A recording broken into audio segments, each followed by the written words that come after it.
good. Hey, I'm here with Stroback today. He made, what'd you make, Stroback?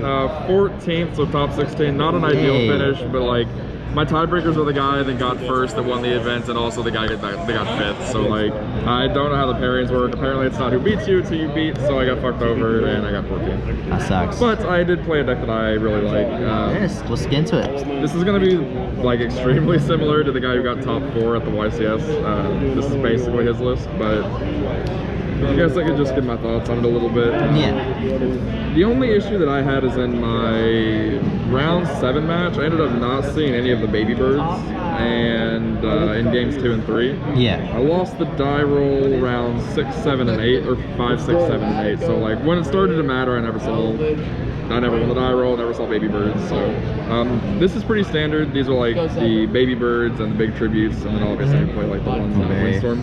I'm thinking about bumping this up to 2, just because like even having like the slightest chance of not opening the bird kind of sucks, but I'm just not sure what I'd cut yet. I'd have to like go through everything and try to like fix the numbers. I feel like double in pin's definitely correct, just solely based on the fact that like you can side one out if you need to, and banishing this off of advent like never really feels bad because you can just make the play with 2 because you have map, and that's pretty good.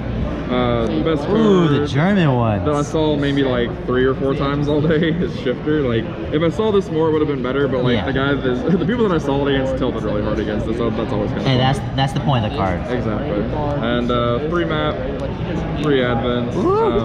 A lot of people said that like when they activate this card, they feel like they're kind of doing it like begrudgingly, because like if you're banishing like one of your big tributes, Infant doesn't really matter, but like there's been cases where like I banished the Ryza. It feels kind of bad, and I just can't think of his name, but the guy that got top 4 at the YCS with this deck, he mentioned playing a second copy of Ryza instead of like the Apex, and I could definitely see it because Apex maybe came up once or twice, and there was definitely instances where like I wanted to leave the Ryza on board and not spin it back to keep the body.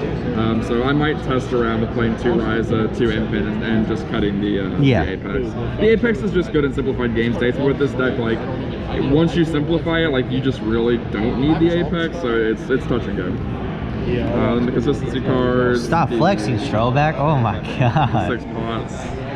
This card was amazing all day. Like most of my hands, I actually opened this card, and it was fucking crazy. I played all meta except round 1 when I played Cyber Dragons, and like that match was over super quick. But and like every meta matchup, this is either just trading 1-for-1 with like a Griffin, but a lot of people will just end on like a Griffin DPE, and this just lets you like pick apart their board.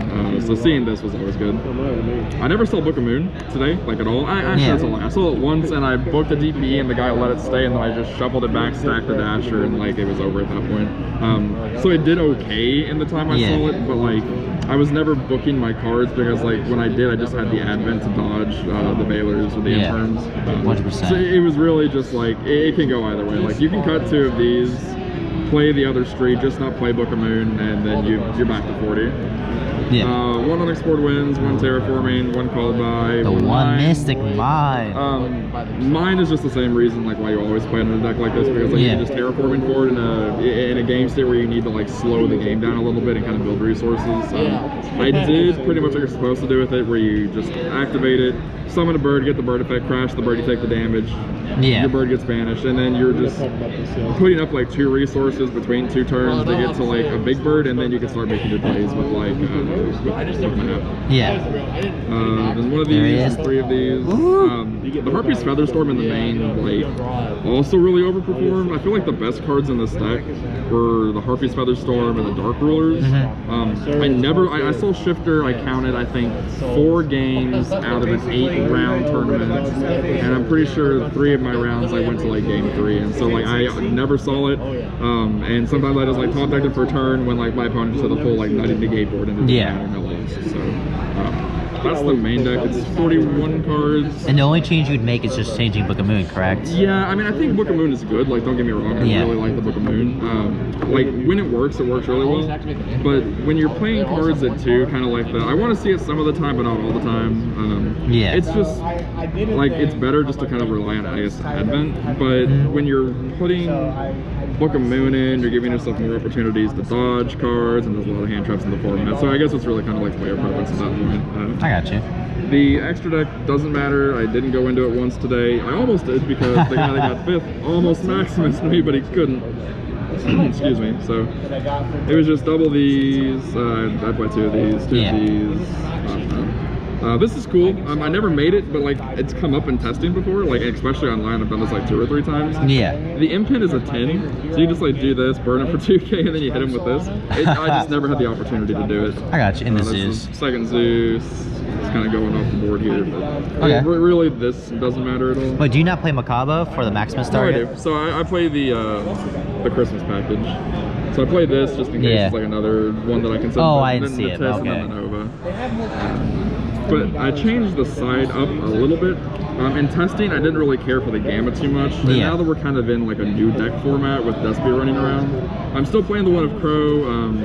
I actually sided this in maybe like 3 or 4 times and just never had the opportunity to search it, and I just never saw it in my opening hand. Yeah. So in theory, it's good. This could be something else. I'm just not sure what. Played 2 Trap Trick. This card did really well. When you set this card, a lot of people think that you like hard open the Flunder Trap and so on the standby phase to like Twin Twister or Cyclone it, and then you just chain this and like you're good to go. Because this gets you the Harpy Trap. Then 3 of these. This is kind of like the medical. This isn't bad against Sword Soul either. So like you would play it for Despia ideally, but it's just like I played 1 Despia the entire day. I know Charlie was here at this regional and he played like 5 or 6 Despias, so like he saw it a lot more than I did. I was maybe a little less prepared for it than I probably should have been because I didn't read any of their cards. But the one guy that I played against that played Despia, I beat him 2-1. So this is nice. Despia worst deck. Twin Twister. Now this is a 3 instead of 2 because I'm not playing like the Gambas and everything. And I also still found myself because of siding patterns just never playing the 3rd. So I guess the 2nd one and the Crow could be different cards, but I would need to like reevaluate the side. Yeah.